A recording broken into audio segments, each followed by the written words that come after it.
ब्रह्मानन्दं परमसुखदं केवलं ज्ञानमूर्तिं द्वन्द्वातीतं गगनसदृशं तत्त्वमस्यादिलक्ष्यम् एकं नित्यं विमलमचलं सर्वहि साक्षिभूतम् भावातीतं त्रिगुणरहितं सद्गुरुं तं नमामि।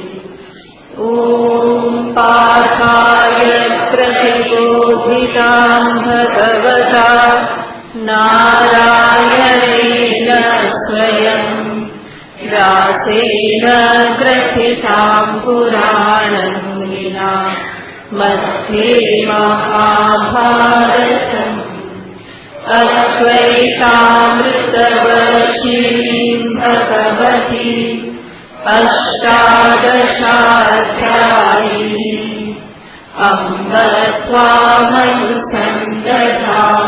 भगवद्गीते भवद्वेषिणीम् यं ब्रह्मा वरुणेन्द्ररुद्रमरुतः स्तुवन्ति वेदैर्भागवतक्रमोपनिषदे गायन्ति यं सामगाः ध्यानावस्थिततत्तदेन मनसा पश्यन्ति यं योगिनः यस्यान्तं न विदुःसुरासुरगणा देवाय तस्मै नमः।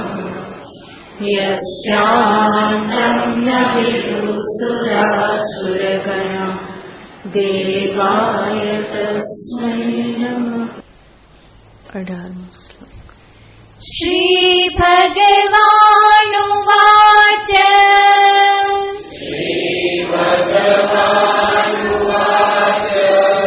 इति क्षेत्रं तथा ज्ञानम्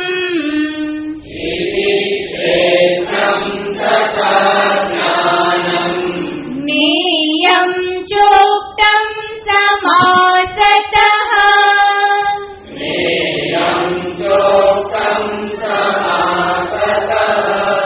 मद्भक्त एतद्विज्ञाय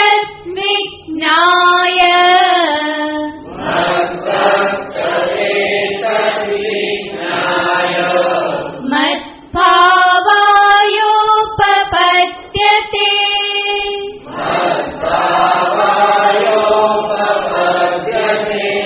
प्रकृतिं पुरुषं चैव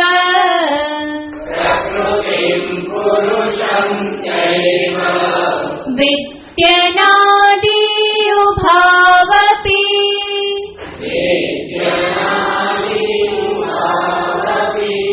विकारांश्च गुणांश्चैव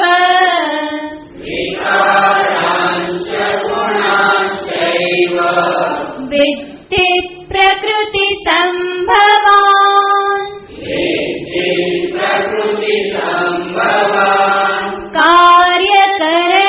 कार्यकरणकर्तृत्वे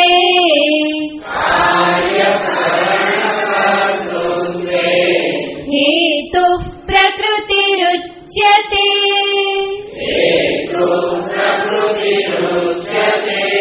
पुरुषः सुखदुःखानां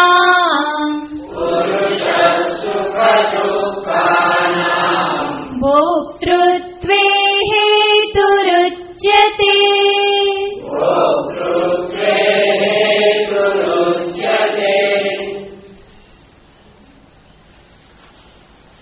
ભગવાન શ્રી કૃષ્ણચંદ્ર 13મા અધ્યાયના આ શ્લોકોમાં સાધકને સ્પષ્ટ રૂપથી આત્મતત્વનો ઉપદેશ આપવા માગે છે અને એટલા માટે જ ફરી ફરીને ક્ષેત્ર ક્ષેત્રજ્ઞ પ્રકૃતિ, પુરુષ, જ્ઞાન, જ્ઞેય આ બધાનો વિવેક કરાવી રહેલા છે. ભગવાને કહ્યું એ પ્રમાણે પ્રકૃતિ અને પુરુષના સંદર્ભમાં ભગવાન વાત કરી રહેલા છે. પ્રકૃતિનો અર્થ માયા અને પુરુષ એટલે આત્મા, પરમાત્મા, જેને ભગવાન અહીંયા ક્ષેત્રજ્ઞ શબ્દથી કહે છે.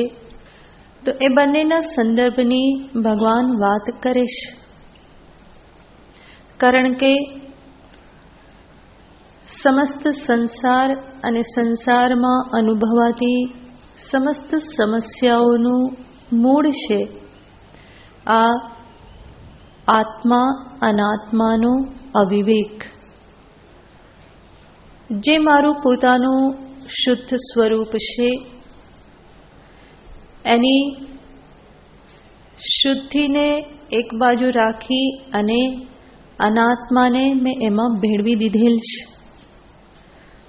પરિણામે હું જેવો છું એવું મને ભાન મારા વિશે નથી, પરંતુ મારામાં હું બીજું ઘણું બધું ઉમેરી અને પોતાને ઓળખું છું. જે હું નથી એને હું માની લેવામાં જ આખો સંસાર ઊભો થાય છે. તો ભગવાન અહીંયા દર્શાવવા માંગે છે વાસ્તવમાં તું કોણ છે, તારી સમસ્યાનું મૂળ ક્યાં છે, એ સમસ્યાઓમાંથી કેવી રીતે તું બહાર આવી શકે, આ બધી બાબતોની ચર્ચા ભગવાન આ અધ્યાયમાં કરી રહેલા છે. ફરી ફરીને સાધકને પ્રશ્ન થાય આ સંસાર કેવી રીતે આવી ગયો? હું આત્મ સ્વરૂપ જ છું, તો આ સંસારની સમસ્યાઓથી મારો સંબંધ કેવી રીતે થઈ ગયો? તો એ બધાનો ઉત્તર ભગવાન આ શ્લોકોમાં આપી રહેલા છે.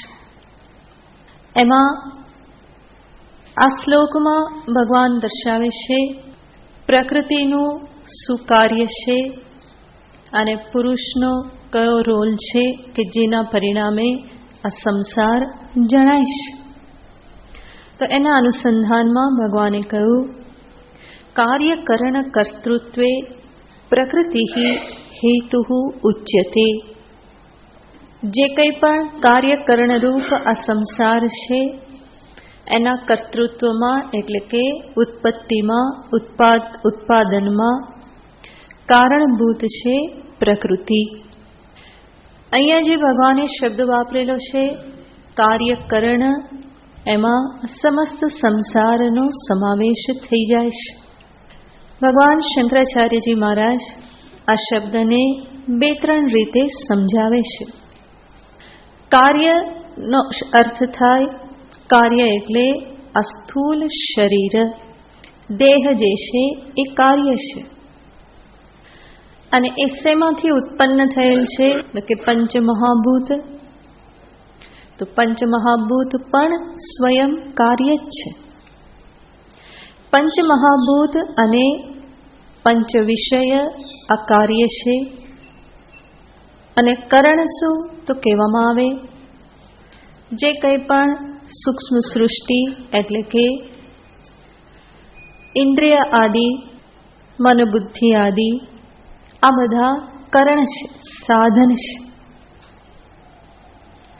અને એ ઇન્દ્રિય, મન, બુદ્ધિ, અંતઃકરણમાં આશ્રિત સુખ, દુઃખ, મોહ આ બધાનું પણ સાથે સાથે ગ્રહણ થઈ જાય છે. તો આ રીતે કાર્ય અને કરણ. બીજો અર્થ કરવામાં આવે છે કાર્ય એટલે શબ્દ જ અહીંયા જુદા પ્રકારનો કહેવામાં આવે છે, પાઠભેદ લેવામાં આવે છે. એક તો કયું કાર્ય કરણ, બીજું કહેવામાં આવે છે કાર્ય કારણ. કાર્ય કારણ એ પ્રમાણે જો અહીંયા શબ્દ લેવામાં આવે, એ પ્રમાણેનો પાઠ ગ્રહણ કરવામાં આવે તો કાર્ય શબ્દનો અર્થ થાય જે કંઈ પણ વિકાર છે. અને કારણ શબ્દનો અર્થ થાય વિકારી પ્રકૃતિ. વિકારી પ્રકૃતિને, પરંતુ જે કાર્ય જે કારણમાંથી ઉત્પન્ન થયેલું છે એ વિકાર, કે જે સ્વયં પ્રકૃતિનો પણ વિકાર છે. તો પ્રકૃતિ મૂળ કારણ છે, એમાંથી ઉત્પન્ન થયેલ પંચતન્માત્ર કે પંચમહાભૂત એને કહેવાય કારણ, અને એમાંથી ઉત્પન્ન થયેલું સમસ્ત જગત એ કહેવાય કાર્ય. તો કાર્ય કારણ, આ બધાની ઉત્પત્તિમાં હેતુ કોણ છે? પ્રકૃતિ હેતુ ઉચ્યતે. ત્રીજો અર્થ ભગવાન શંકરાચાર્યજી અહીંયા કરે છે.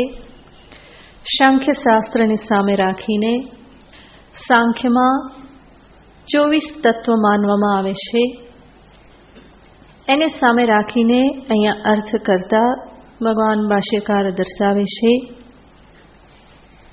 કાર્ય એટલે કહેવામાં આવે છે 16 પ્રકારના વિકાર. કાર્ય એટલે 16 વિકાર. એ 16 વિકારમાં આવે છે 10 ઇન્દ્રિય, પંચભૂત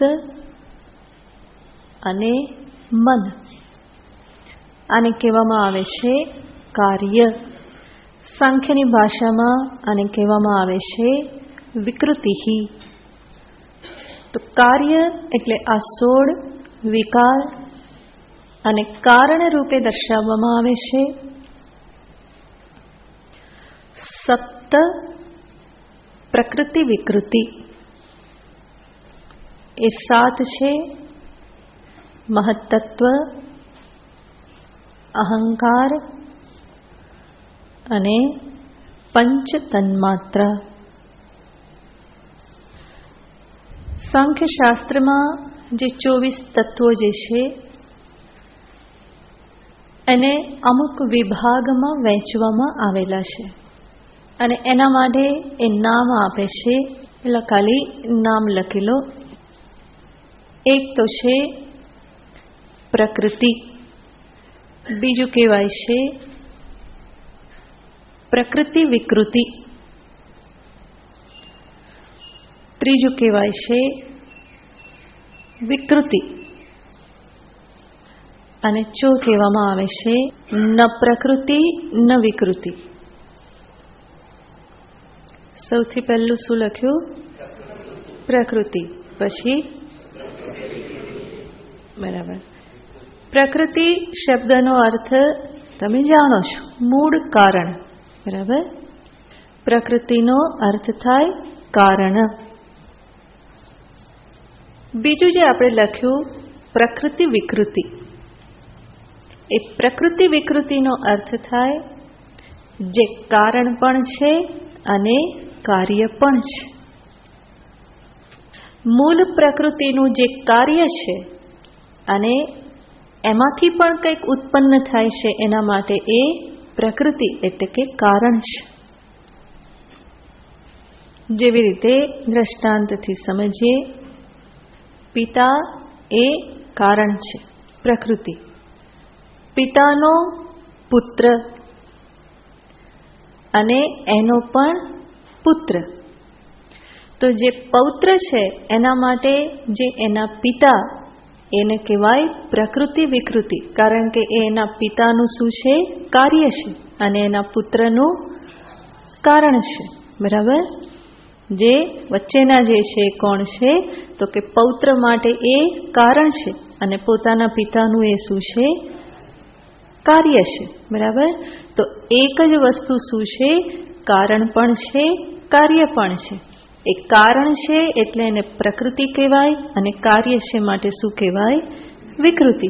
તો જે કારણ અને કાર્ય બંને છે એને સાંખ્યમાં કહેવામાં આવે છે પ્રકૃતિ વિકૃતિ.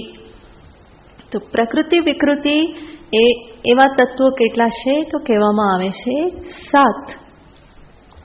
એ 7 તત્વ પંચતન્માત્રા, મહત્તત્વ, અહંકાર. આ બધા જ પંચતન્માત્રા, મહત્તત્વ, અહંકાર એ કોનું કાર્ય છે? મૂળ પ્રકૃતિ, માયા પ્રકૃતિનું કાર્ય છે. અને એ જ પંચતન્માત્રા મહત્તત્વમાંથી ફરી સ્થૂલ પંચભૂત આદિની ઉત્પત્તિ થાય છે. માટે એના માટે એ શું છે? હા, જોરથી બોલો તો મને ખબર પડે ને તમે સમજ્યા છો. હા, તો મૂળ કારણ શું છે? પ્રકૃતિ. બરાબર. એ પ્રકૃતિમાંથી ઉત્પન્ન થયેલ પંચતન્માત્રા અહંકાર મહત્તત્વ એ મૂળ પ્રકૃતિનું શું કહેવાય? કાર્ય. બરાબર. અને એમાંથી જ્યારે સ્થૂલ જગત પંચભૂત આદિ ઉત્પન્ન થાય તો ત્યારે એને શું કહેવાય? કારણ. બરાબર. એ કાર્ય કારણ માટે સાંખ્ય શાસ્ત્રમાં કયા શબ્દ પ્રયોગ કર્યો છે? પ્રકૃતિ વિકૃતિ. બરાબર. એ પ્રકૃતિ વિકૃતિ કેટલી છે? 7. બરાબર. ત્રીજું શું લખ્યું? વિકૃતિ. વિકૃતિનો અર્થ કાર્ય. બરાબર. અને એ વિકૃતિ રૂપ કાર્ય કેટલા છે? લખ્યા ને હમણાં? 16. બરાબર. જે 16 જે છે શું છે? વિકૃતિ, વિકાર. કયા કયા લખ્યા? 16. 10 ઇન્દ્રિય, પંચભૂત અને મન. એ શું છે? વિકૃતિ. બરાબર. એટલે કે કાર્ય. તો 16 વિકૃતિ, 16 ને 7 પ્રકૃતિ વિકૃતિ. એ શું થયું? કેટલા થયા? 23. અને એક મૂળ પ્રકૃતિ. કેટલા તત્વો થયા? 24 તત્વ. બરાબર. છેલ્લે જે ચોથું કહ્યું, ન પ્રકૃતિ ન વિકૃતિ, જે કોઈનું કાર્ય પણ નથી, કારણ પણ નથી. એ કોણ? પુરુષ, પરમાત્મા, જે કાર્ય કારણથી પર છે,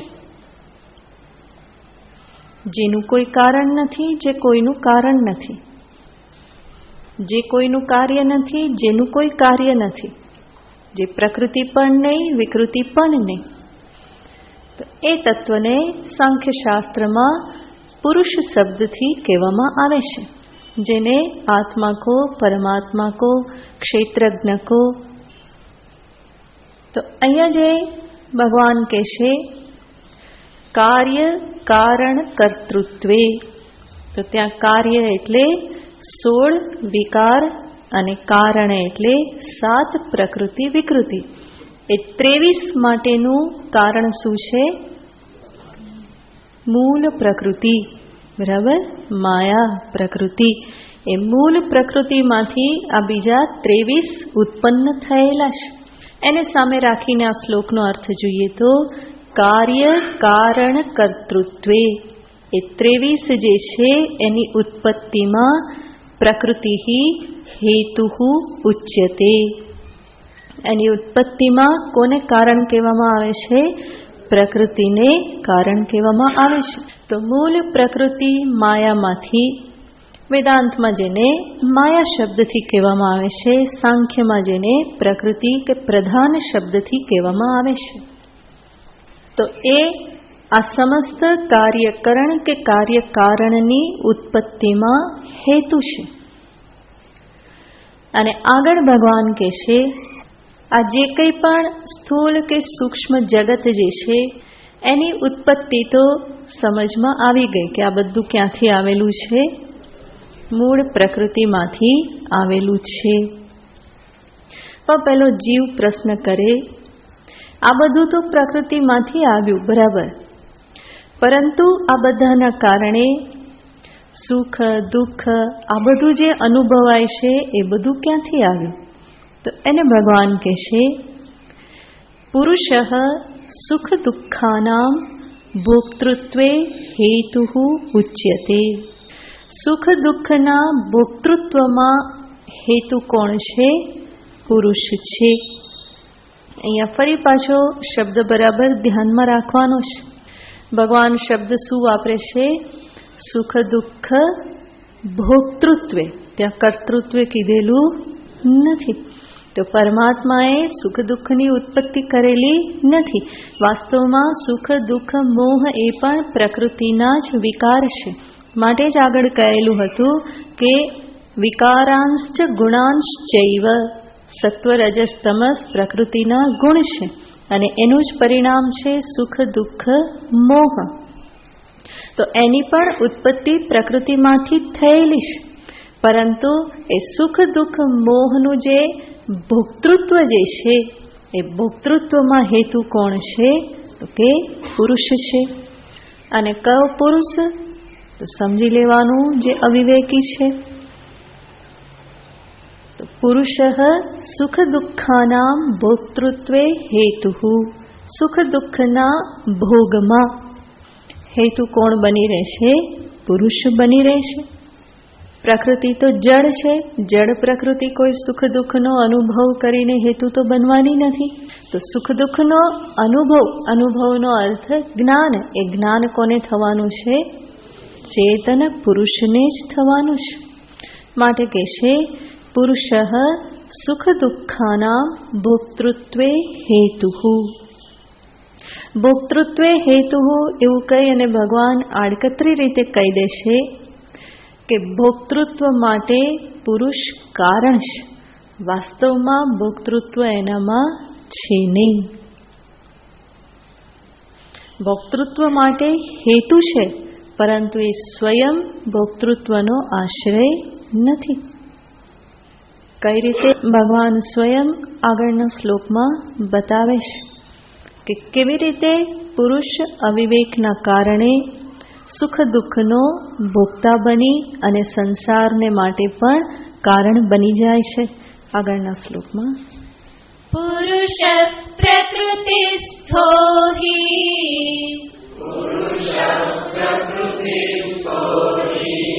ભુંક્તે પ્રકૃતિજાન ગુણાન કારણં ગુણસંગોસ્ય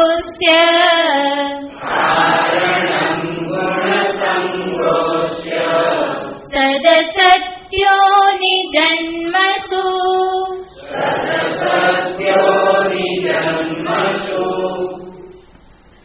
બહુ સરસ વાત ભગવાન આ શ્લોકમાં દર્શાવે છે. સ્પષ્ટ રૂપે કહે છે કે જીવનો અનેક યોનિઓમાં જે જન્મ થાય છે, જેને સંસાર કહેવામાં આવે છે, એના માટેનું કારણ શું? કેવી રીતે અસંગ અખંડ નિત્ય શુદ્ધ બુદ્ધ મુક્ત આત્મ સ્વરૂપ આ સુખ દુઃખના ભોગરૂપ સંસારમાં એ ભોગતા બની ગયો, એ વાતને ભગવાન આ શ્લોકમાં સ્પષ્ટ કરે છે. કે છે પુરુષ પ્રકૃતિસ્થો હિ પ્રકૃતિજાન ગુણાન ભુંક્તે. પુરુષ ગુણાન ભુંક્તે, ગુણોનો ભોગ કરે છે.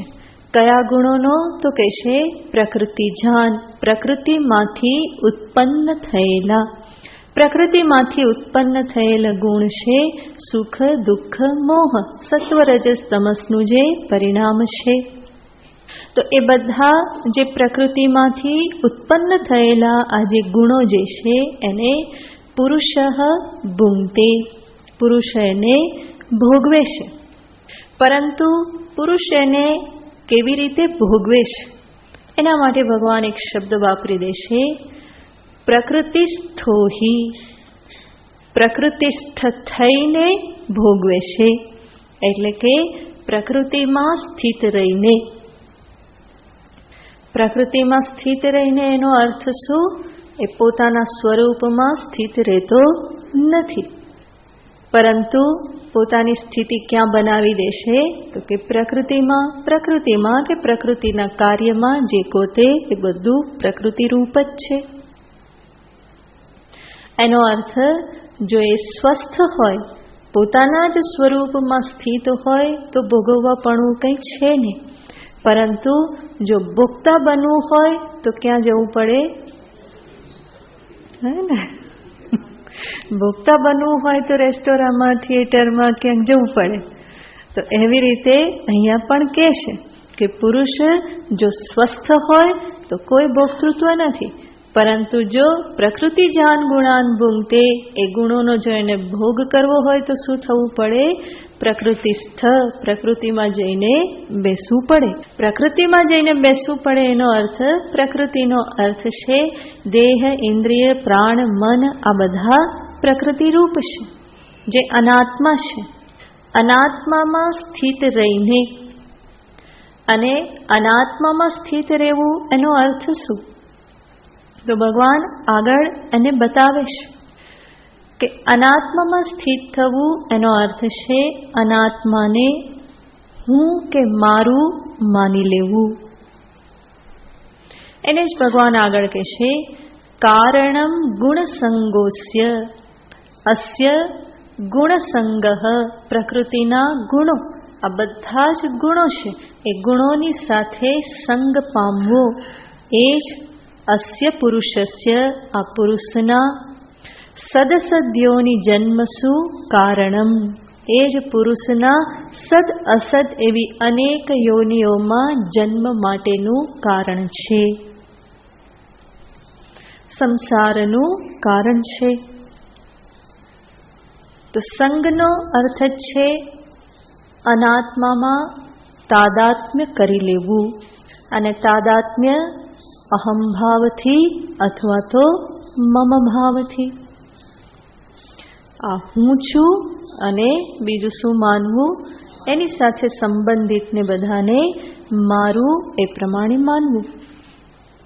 તો અહંભાવ, મમ ભાવ, અને અહીંયા જોવાનું છે અનાત્મ પદાર્થમાં તાદાત્મ્ય કે અહંભાવ થાય એના મૂળમાં અવિદ્યા જ રહેલી છે, અજ્ઞાન જ રહેલું છે. અતસ્મિન તદ્બુદ્ધિ, જે હું નથી ત્યાં હું બુદ્ધિ કરવી એ જ અજ્ઞાન છે, અધ્યાસ છે, અને અધ્યાસનું કારણ અવિદ્યા, અજ્ઞાન જ છે. તો ભગવાન અહીંયા દર્શાવે છે કે આ પ્રમાણે પ્રકૃતિસ્થ થઈને, પ્રકૃતિમાં સ્થિત થઈને, દેહમાં સ્થિત રહીને, ઇન્દ્રિય મન બુદ્ધિમાં સ્થિત રહીને પુરુષ શું બને છે? ભોક્તા બને છે. જ્યાં સુધી મનની સાથે અહંભાવ તાદાત્મ્ય ન થાય ત્યાં સુધી હું સુખી કે હું દુઃખી એ પ્રમાણે સુખ દુઃખનું ભોક્તૃત્વ પણ થશે નહીં.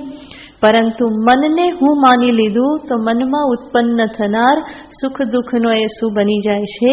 હું સુખી, હું દુઃખી. એનો અર્થ હું સુખનો ભોગતા સુખી, હું દુઃખનો ભોગતા દુઃખી. એ પ્રમાણે એ અનાત્મામાં અહંભાવના પરિણામે પોતાને ભોગતા માની લેશે. એવી જ રીતે ઇન્દ્રિયોમાં સ્થિત રહીને, બુદ્ધિમાં સ્થિત રહીને પોતાને એ ભોગતા માને છે, અને જે કંઈ પણ અનાત્મ પદાર્થોના ધર્મો કે વિકારો છે એ બધાને ક્યાં માની લેશે? પોતાનામાં માની લેશે. તો સર્વ વિકારનો આશ્રય તો કોણ છે? અનાત્મા, પ્રકૃતિ છે. ભગવાને આગળ જ કહેલું કે બધા વિકાર ક્યાંથી ઉત્પન્ન થયા છે? પ્રકૃતિમાંથી. તો પ્રકૃતિમાંથી ઉત્પન્ન થયા હોય એ મારા ક્યાંથી થઈ જાય? બીજાના ઘરે ઉત્પન્ન થયેલું બાળક મારું થોડું થઈ જાય. તો એવી રીતે પ્રકૃતિમાંથી ઉત્પન્ન થયેલા સુખ દુઃખ એના બાલ બચ્ચા બધા ભોગતા આત્માના કેવી રીતે થઈ જાય? થઈ જાય છે. કેવી રીતે? અવિવેકને કારણે. તો અહીંયા ભગવાન એ જ કહે છે કે કારણમ ગુણસંગઃ, આ બધા ગુણોની સાથેનો સંગ. ગુણોનો અર્થ છે પ્રકૃતિનું કાર્ય.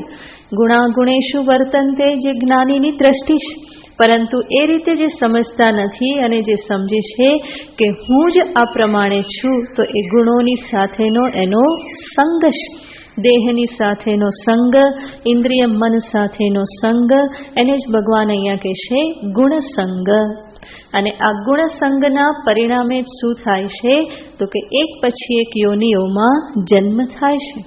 કોઈ પણ ગુણની સાથેના સંગના કારણે પરિચ્છિન્નતા અનુભવવાની, અને એમાંથી બહાર નીકળવા માટે, એ મર્યાદામાંથી બહાર નીકળવા માટે ઈચ્છા થવાની. ઈચ્છા થશે તો કર્મ થશે, કર્મ થશે કર્મ ફળ પ્રાપ્ત થશે, અને પરિણામે શું ચાલ્યા કરશે? આ સંસાર ચક્ર જે છે એ નિરંતર ચાલ્યા કરશે. માટે અહીંયા કહેશે સદસદ્યોની જન્મસુ. સદ્યોની એનો અર્થ છે જે સાત્વિક યોની કહેવાય છે. અસત્યોની જે અધોયોની છે એ અસત્યોની. એવી જ રીતે મનુષ્ય જન્મ પામીને પણ યોગ્ય માર્ગે લાગી ગયા તો એ મનુષ્ય જન્મ સજ્જન્મ કહેવાય. અને ઊંધા માર્ગે ચાલ્યા ગયા તો મનુષ્ય યોની પણ કેવી થઈ જાય છે? અસત થઈ જાય છે. તો સત અસત યોનીમાં જન્મ માટેનું કારણ શું છે? આ અધ્યાસ અનાત્મ સાથેનું તાદાત્મ્ય જે છે એ જ એના માટેનું કારણ છે. ભગવાન કારણ બતાવી દેશે. એનો અર્થ શું? તને કારણ ખબર પડી ગઈ તો હવે શેમાં લાગી જવાનું? એના નિરાકરણમાં, એના ઉપાયમાં લાગી જવાનું. જે તાદાત્મ્ય થયેલું છે એ તાદાત્મ્યની નિવૃત્તિના પ્રયત્નમાં લાગી જવાનું. ફરી ફરીને વિવેક કરો, આ પ્રકૃતિ છે, હું પુરુષ છું. તો પ્રકૃતિ પુરુષ વિવેક, આત્મ અનાત્મ વિવેક એ સાધકની સાધનાનું એક મહત્વનું પાસું છે. ફરી ફરીને વિચાર કરીને જોવું રહ્યું કે વાસ્તવમાં હું સ્વરૂપથી ભોગતા નથી, પરંતુ અવિવેકના કારણે ભોક્તૃત્વને પોતાનામાં હું લઈ લઉં છું. સ્વરૂપથી કોઈ ભોક્તૃત્વ આત્મચૈતન્યમાં ક્યારેય પણ છે નહીં. કર્તૃત્વ નથી, માટે ભોક્તૃત્વ પણ નથી. જે કંઈ પણ ભોક્તૃત્વ અનુભવમાં આવે છે એ માત્ર ને માત્ર અવિદ્યાના કારણે જ છે. આમ પણ થોડો વિચાર કરીએ તો ભોક્તૃત્વના સંદર્ભમાં જેમ જેમ વિચાર કરતા જઈએ તો ભોક્તૃત્વનું બાષ્પીભવન થઈ જાય છે. કર્તૃત્વનું પણ એવું જ છે. ભોક્તૃત્વને ક્યાં મૂકીએ તો વિચાર કરીએ તો જળ જે વસ્તુ હોય એમાં ક્યાંય ભોક્તૃત્વ હોય ખરું? આ જળ ટેબલ, પુસ્તક આ બધું જે છે ત્યાં ક્યાંય ભોક્તૃત્વ છે? ભોક્તૃત્વ હોઈ શકે નહીં. તો જળમાં ભોક્તૃત્વ ક્યારેય પણ હોઈ શકે નહીં. તો ચેતન આત્મા જે શુદ્ધ ચૈતન્ય માત્ર સ્વરૂપ જે છે એમાં ભોક્તૃત્વ હોય?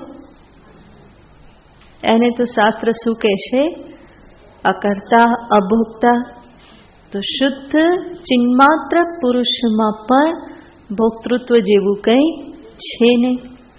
જડ પ્રકૃતિ અને એનું જે કાર્ય દેહાદી એમાં પણ ભોક્તૃત્વ કંઈ હોઈ શકે નહીં. તો ભોક્તૃત્વ જડમાં ન હોઈ શકે અને ચેતનમાં પણ ન હોઈ શકે. તો ક્યાં રાખવાનું? ક્યાં જગ્યા આપવાની એને? કહેવામાં આવે કે ખાલી જળમાં નહીં, ખાલી ચેતનમાં નહીં, પણ બે ભેગા થઈ જાય તો ત્યાં તકલીફ થાય. કે જળ ચેતન બે ભેગા થઈ જાય તો શું આવી જાય છે? ભોક્તૃત્વ. ભગવાન પણ શું કહે છે? ગુણસંગ. ગુણની સાથે જ્યારે ચેતન આત્માનો સંગ થઈ જાય તો શું આવી જાય છે? ભોક્તૃત્વ. પણ અહીંયા પણ વિચારણીય એ જ છે. કહી તો દઈએ છીએ કે જળ અને ચેતનનો સંગ થઈ જાય તો શું આવી જાય? ભોક્તૃત્વ. પણ ફરી વિચારણીય અહીંયા એ જ છે, શું ખરેખર જળ ચેતનનો ક્યારેય પણ સંગ થવો સંભવ છે? ચેતન આત્મા તો સ્વરૂપથી કેવો છે? અસંગ જ. ક્યાંય પણ એનો ક્યારેય સંગ થતો નથી. તો જળ ચેતનનો વાસ્તવિક સંગ થવો પણ સંભવ નથી.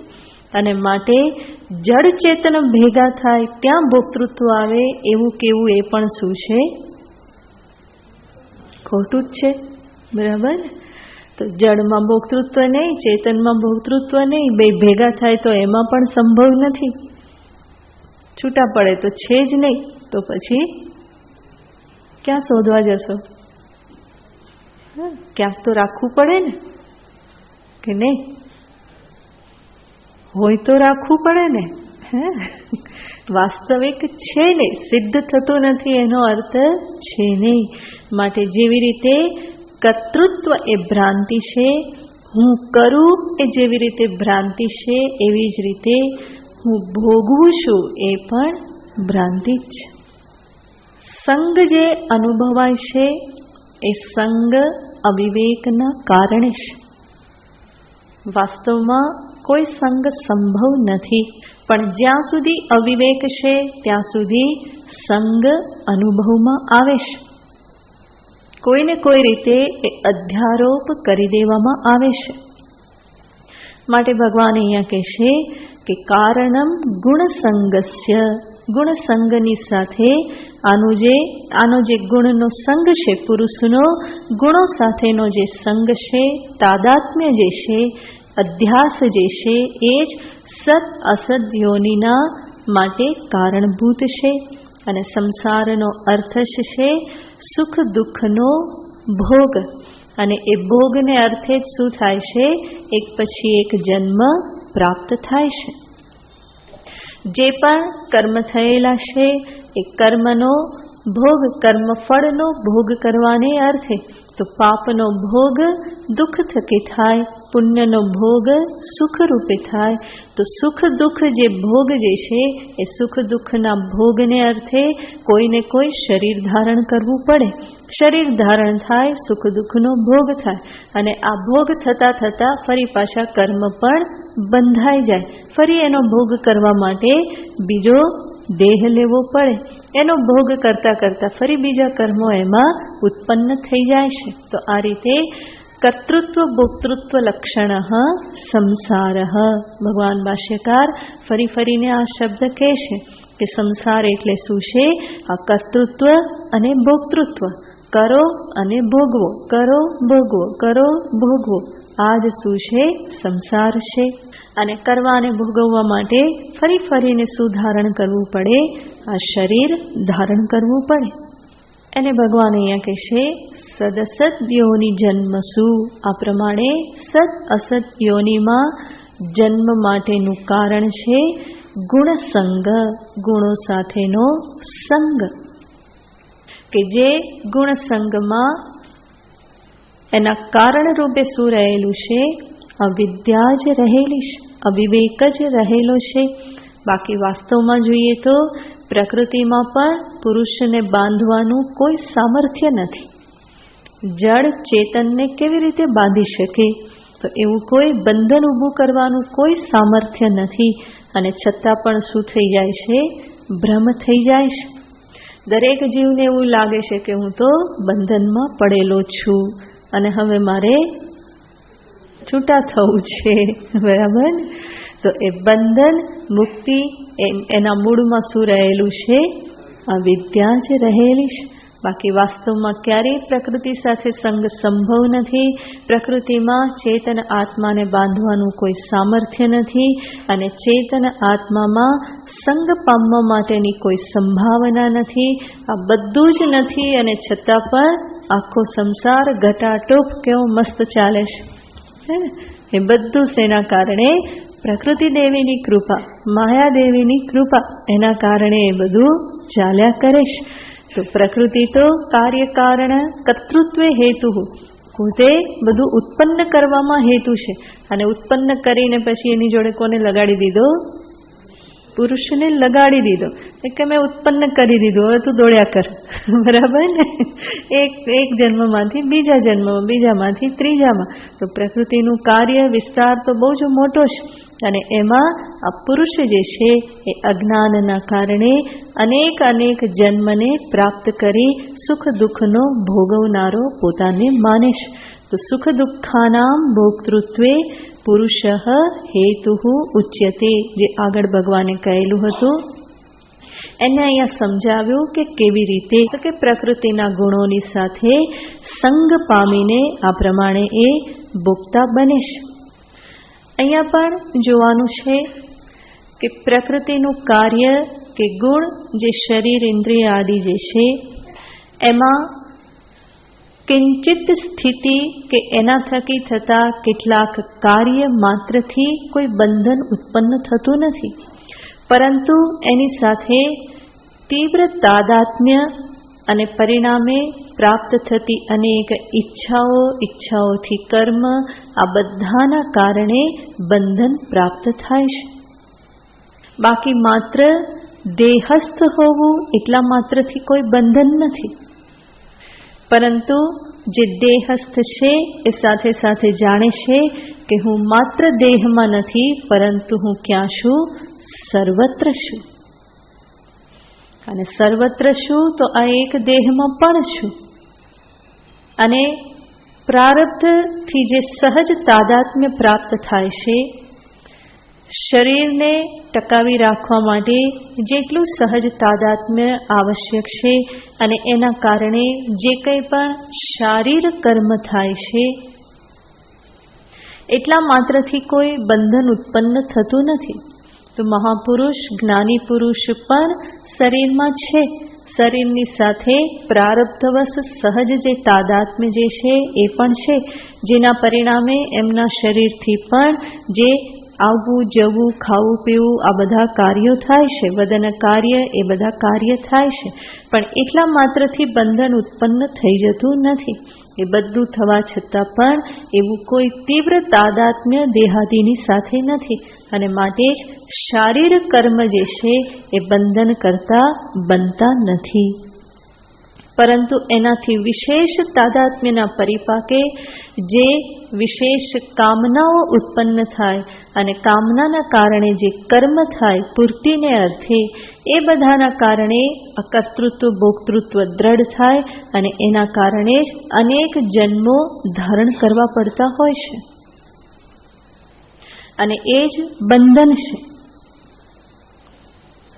એટલું જ નહીં, ભગવાન અહીંયા કહેશે કે જે કંઈ પણ ગુણો જે છે એ પણ પ્રકૃતિના જ છે. સુખ દુઃખ આદિ જે છે એ પણ ક્યાં ઉત્પન્ન થાય છે? પ્રકૃતિમાં જ ઉત્પન્ન થાય છે. માટે વિવેકી પુરુષ જે છે એ શું કરે છે? જે પ્રકૃતિનું છે એને પ્રકૃતિમાં જ રહેવા દે છે. ગુણા ગુણેષુ વર્તન્તે, ગુણ ગુણમાં પ્રવૃત્ત થાય છે. જરૂર જે વિદ્વાન છે, મહાપુરુષ છે, એના જીવનમાં પણ સુખ દુઃખ આવે છે. આ જે કંઈ પણ સુખ દુઃખનો ભોગ જે છે એમાં ત્રણ પરિબળ સમાયેલા હોય છે. સર્વપ્રથમ તો સુખ દુઃખના નિમિત્ત, સુખ કે દુઃખ માટેના નિમિત્ત કારણ. તો માન અપમાન, સ્તુતિ નિંદા, શરીરનું રોગ, રોગીપણું નિરોગીપણું, સંયોગ વિયોગ, લાભ નુકસાન, આ બધા સુખ દુઃખના નિમિત્ત છે. અને આ સુખ દુઃખના નિમિત્ત જે છે એ દરેકના જીવનમાં પ્રાપ્ત થાય છે. જે પ્રારબ્ધનું પરિણામ છે. સુખ દુઃખના નિમિત્ત જ્યારે પ્રાપ્ત થાય ત્યારે એ નિમિત્ત થકી જરૂર અંતઃકરણમાં તદાકાર વૃત્તિ પણ ઉત્પન્ન થવાની. એનો અર્થ સુખ દુઃખનું ભાન થવાનું, અનુભવ થવાનો. તો સર્વપ્રથમ સુખ દુઃખના નિમિત્ત પ્રાપ્ત થાય બાહ્ય જગતમાં કે આંતર જગતમાં.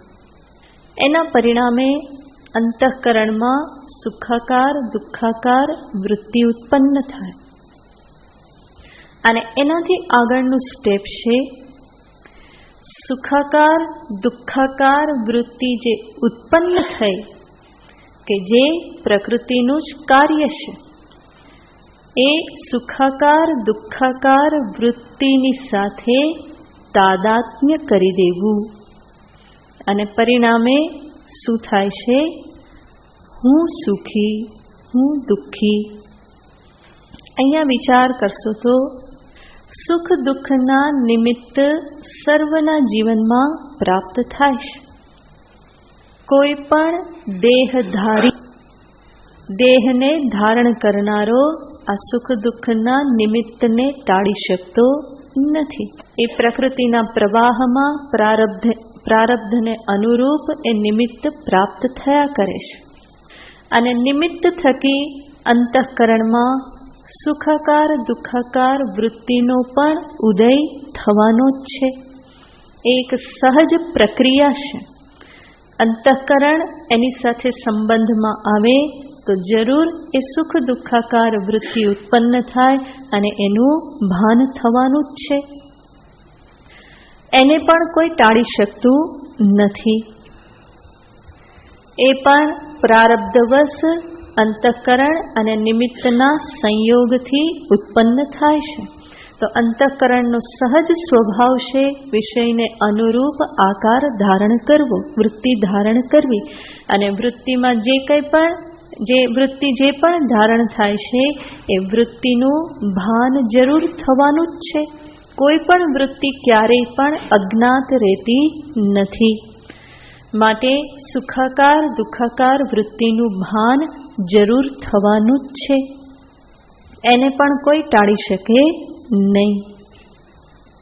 અને સુખાકાર દુઃખાકાર વૃત્તિ જે અંતઃકરણમાં ઉત્પન્ન થઈ એનું ભાન થયું, એની સાથે જે તાદાત્મ્ય થઈ અને હું જે નિર્ણય બાંધું છું કે હું સુખી હું દુઃખી, એ કોઈ પ્રારબ્ધ વશાત થતું નથી. અને માટે ત્રણમાંથી જો ટાળી શકાય એવું હોય તો શું છે? આ એક જ છે. અને જ્ઞાન એ જ વસ્તુ શીખવાડે છે. મહાપુરુષ જ્ઞાની પુરુષ અહીંયા જ ભૂલ નથી કરતા. સુખ દુઃખના સાક્ષી બનીને દ્રષ્ટા બનીને ઊભા રહે છે. હું સુખી હું દુઃખી એ પ્રમાણે એ નિર્ણય પર આવી જતા નથી. એ પ્રકારેનો નિર્ણય થવો એના મૂળમાં રહેલ છે અવિવેક. પ્રકૃતિના ગુણ અને એની સાથે આ સંગ થઈ જવું, એને પોતાનું માની લેવું એ અવિવેક છે. અને કોઈ પણ મનુષ્યના જીવનમાં અવિવેક એ પ્રારબ્ધથી પ્રાપ્ત થતો નથી. જે પ્રારબ્ધવશ હોય એને કે કરી ના શકાય, પરંતુ અવિવેકને કારણે હોય તો ત્યાં અવિવેકને હું દૂર કરી શકું. બલકે શાસ્ત્રમાં તો કહે છે મંદ પ્રારબ્ધ હોય તો એને પણ ટાળી શકાય છે. તીવ્ર પ્રારબ્ધ ટાળી નથી શકાતું, મંદ પ્રારબ્ધ હોય એને ટાળી શકાય છે. માટે શરીરમાં કોઈ રોગ આવ્યો એની દવા કરીએ તો મટી જાય છે, તો એ મંદ પ્રારબ્ધ છે. એટલા માટે તો પુરુષાર્થનું ક્ષેત્ર છે. પરંતુ જ્યાં પ્રારબ્ધનો કોઈ રોલ નથી એવા અવિવેકમાં મારે શું કરવાનું હોય? વિવેક કરીને અવિવેકને જ દૂર કરવાનો હોય. તો જે છેલ્લું પરિબળ જે છે ત્યાં જ હું કંઈક કરી શકું એમ છું. મહાપુરુષ ત્યાં જ જાગ્રત રહી અને ભૂલ થવા દેતા નથી.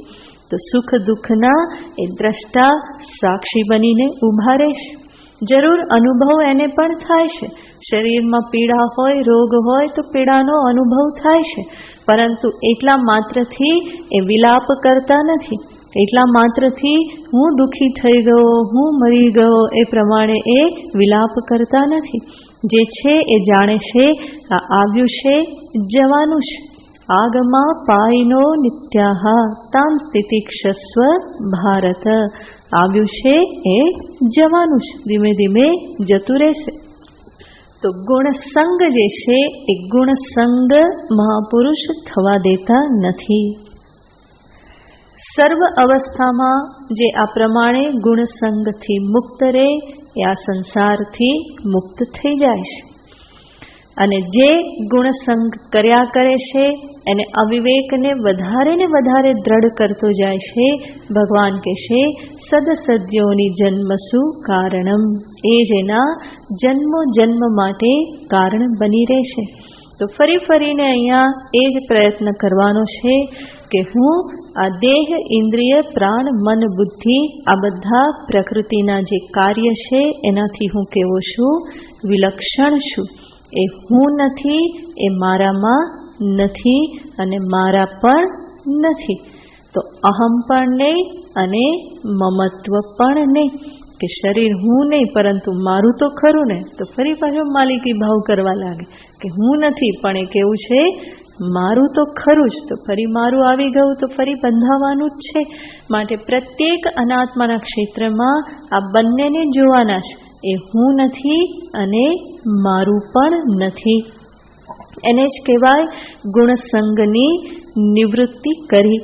અને એ અભ્યાસ થકી જ સંભવ બને. એક વખત સત્યને સમજી લીધું તો ફરી ફરીને એ સત્યને દોહરાવવાનું, ફરી ફરીને એ સત્યને જીવનમાં જોવાનો પ્રયત્ન કરવાનો. એને જ વેદાંતમાં મનન, નિધિધ્યાસન આદિ કહેવામાં આવે છે. તો સમસ્ત શાસ્ત્ર ફરી ફરીને બતાવે છે કે તારી સર્વ સમસ્યાનું મૂળ આ અજ્ઞાન કે અવિવેકમાં જ રહેલું છે. તું જે છે એ રીતે તું તને સ્વીકારતો નથી, કંઈક ને કંઈક તું એમાં ઉમેરી લેશ અને પરિણામે આખો સંસાર તને લાગેલો રહેશે. અણુ માત્રેપી વૈધર્મે જાયમાને વિપશ્ચિતઃ. માંડુક્યમાં હમણાં જ આપણે સાંભળ્યું કે થોડુંક પણ કંઈક પોતાનામાં સ્વીકાર કરી લીધું તો ગયો. તો વાસ્તવમાં તો હું કોણ છું? નિત્ય શુદ્ધ બુદ્ધ, નિર્ગુણ નિરાકાર અસંગ ચિન્માત્ર કૂટસ્થ એક રસ પરબ્રહ્મ પરમાત્મ સ્વરૂપ જ છું. એનાથી વિશેષ કંઈ પણ જો એમાં લઈ લીધું તો સંસાર તો આખો કેવો છે? તો કે ચોટણ છે. એક પકડ્યું તો બધું હારી જવાનું, એકને પકડો તો આખો સંસાર એ હંમેશા વળગીને જ રહેશે. માટે જ તીવ્ર વૈરાગ્ય, સંપૂર્ણ અસંગતાથી કાર્ય કરવું પડે છે. અસંગ શસ્ત્રેન દૃઢેન છિત્વા. ભગવાન સ્વયં 15મા અધ્યાયમાં કહેવાના છે. અસંગ શસ્ત્રથી જ આજે ગુણસંગ થયેલો છે એનું ઉચ્છેદન કરવું પડે છે. કારણ કે એ જ સંસારનું કારણ છે. રહેવું પ્રકૃતિમાં અને પછી ફરિયાદ કરતા રહેવું તો એ તો કોઈ રીતે યોગ્ય નથી. ભગવાન કહેશે કે એમાંથી બહાર નીકળો તો ફરિયાદનું કોઈ કારણ નહીં રહે. બેસવું ઉકરડામાં અને પછી ફરિયાદ કરવી કે બધા કચરો નાખે મારા ઉપર, તો એવું તો ના ચાલે ને. એ બેસવાની જગ્યા જ નથી. ખોટી જગ્યાએ બેસો અને પછી ફરિયાદ કરતા રહો કે મારા પર હવે કેળાની છાલ નાખી ગયા, ગાજરની છાલ નાખી ગયા, અને રીંગણા ફેંકી ગયા, કચરો ફેંકી ગયા. તો એ તો ફેંકવાની વસ્તુ જ છે, ત્યાં જ એ જ જગ્યા છે ફેંકવા માટે. તમે ત્યાં જઈને બેસો તો એ બધું માથે આવવાનું જ છે. તો ઉકળે જઈને બેસવું અને ફરિયાદ કરવી એ શું છે? તો કે મૂળમાં અવિવેક છે. જો આમાંથી બહાર નીકળવું હોય, આ ફરિયાદોમાંથી બહાર નીકળવું હોય તો પહેલા ક્યાંથી બહાર નીકળવું પડે? ઉકળામાંથી બહાર નીકળવું પડે. સાફ સુથરી જગ્યા પર જઈને બેસો, કોઈ કચરો તમારા ઉપર આવશે નહીં. પણ આ તો બેસવું એવી જગ્યાએ સામેથી આમંત્રણ આપો અને પછી ફરિયાદ કરો તો એ યોગ્ય કહેવાય નહીં. માટે એવી જગ્યાએ બેસો કે જ્યાં આમાંનું કંઈ પ્રાપ્ત થાય નહીં, કોઈ ફરિયાદ કરવા પણ રહે જ નહીં. અને એ જગ્યા કઈ છે? તો કે આત્મસ્થ સ્વે મહિમને તિષ્ઠતી. પોતાના જ આત્મ સ્વરૂપમાં સ્થિત રહો, પોતાની મહિમામાં સ્થિત રહો તો પ્રકૃતિ કંઈ બગાડી શકવાની નથી. આમ પણ કંઈ બગાડી શકતી નથી, ખાલી હાય હોય થાય છે એટલું જ, બાકી ક્યારેય કંઈ બગાડી શકતી નથી. પણ આ સત્યને સ્વીકાર કરવું એ બહુ જ મહત્વની વસ્તુ છે. અને એ સ્વીકાર કરવા માટે જ સમસ્ત શાસ્ત્રની પ્રવૃત્તિ છે. તો ભગવાને અહીંયા કારણ દર્શાવી દીધું. અને જ્યારે પણ શાસ્ત્રમાં કારણ બતાવવામાં આવે તો એનું પ્રયોજન હોય છે કે હવે એની નિવૃત્તિમાં લાગી જાઓ. જ્યારે કહેવામાં આવે કે અવિવેક જ સંસારનું કારણ છે, એનો અર્થ શું? માટે હવે શું કરવાનું? અવિવેકની નિવૃત્તિમાં લાગી જાઓ. બીજું કંઈ આડું અવડું જોયા વગર આ કાર્ય કરવામાં લાગી જાઓ. અને એક વખત એ વિવેક થઈ ગયો, આત્મ સ્વરૂપને સમજી લીધું, તો પછી એ સ્વરૂપ કેવું દેખાશે એનું નિરૂપણ ભગવાન આગળના શ્લોકમાં કરે છે. ઉપદ્રષ્ટાનુમંતા ચ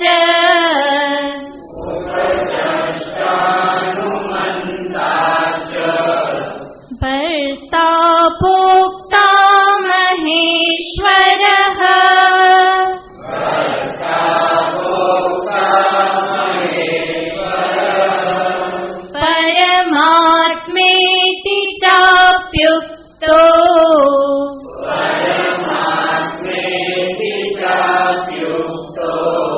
देहेऽस्मिन् पुरुषः परः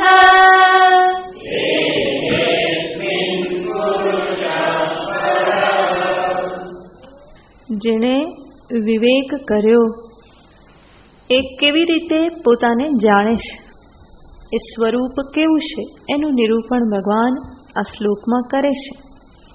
વિવેકી પુરુષ કેવી રીતે આત્મ સ્વરૂપને ઉપલબ્ધ થાય છે એના અનુસંધાનમાં ભગવાન કહે છે ઉપદ્રષ્ટા, અનુમંતા, ભર્તા, ભોક્તા, મહેશ્વરઃ, પરમાત્મા અપી. આ આત્માનું સ્વરૂપ છે. આત્માનું સ્વરૂપ છે એનો અર્થ શું? આ કોના નામ છે બધા?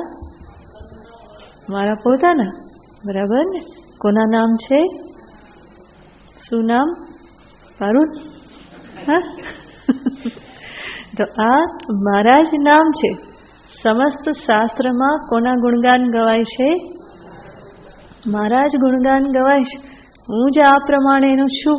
તો પોતાના જ ગુણગાન, મારા પોતાના જ ગુણગાન સમસ્ત વેદ શાસ્ત્ર, શ્રુતિ, સ્મૃતિ, પુરાણ, ઇતિહાસ બધા મારા જ ગુણગાન ગાય છે. પરંતુ એક નામને એવું પકડી લીધું છે અને પછી એમ થાય કે આના સિવાયનું હવે બીજું કંઈ નહીં.